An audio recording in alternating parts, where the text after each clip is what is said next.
Let's take a look at 42. So they're giving me inline division here, and so I want to set it up as long division, right? Because it's a binomial, and so that the divisor is a binomial, I should say. So we end up with 4b squared plus 25b minus 3 as our dividend. All right, so remember what we want to do is take the first term here and divide it by the first term in our divisor, right? The first term in our dividend divided by the first term in our divisor, right? So we're asking ourselves either mentally or we can write this on paper. How many times does 4b go into 4b squared, right? Or what times 4b equals 4b squared?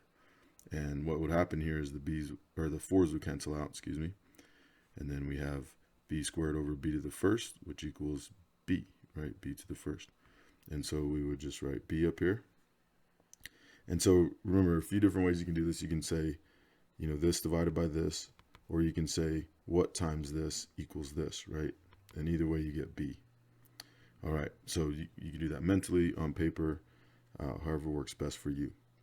So then we're going to distribute b times 4b and then b times 1, right?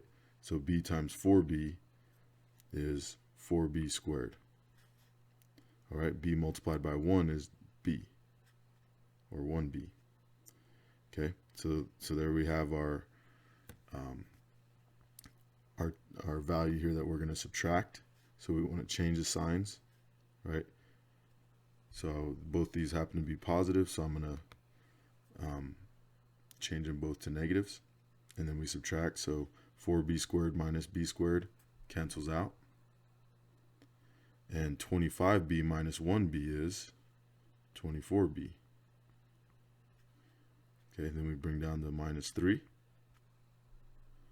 All right, and now we're going to do the same thing. We're going to repeat the process. We're going to say, okay, what's 24b divided by 4b? Okay, so 24b divided by 4b. All right, so this time our b's cancel out, and 24 divided by 4 is 6. So we're going to put a plus 6 here, right? So always put your signs, right? If you get a positive here, you put a positive. If you get a negative here, then you're going to put a minus here, okay? All right, so we get b plus 6. So now I'm going to take that 6, right, that I got, the positive 6, and I'm going to distribute it to the divisor. So 6 times 4b is 24b, and 6 times 1 is 6, right? So we get plus 6 there. So now I'm going to subtract again. So both these are positive, so I'm going to change the signs to negative. 24b minus 24b cancels out, right? So notice how that always cancels out.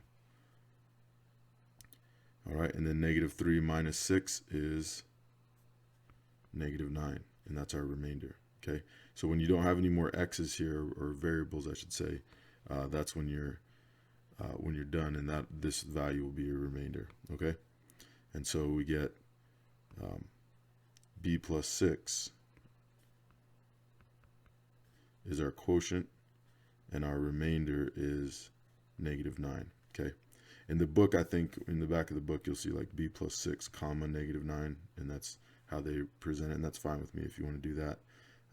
So this is our final result. Okay, and remember, another representation is b plus 6 plus, or in this case, since we have a minus 9, or negative 9 I should say, we can do minus 9 over 4b plus 1. That's another representation, right? Because we put our remainder over our divisor. Okay, all right.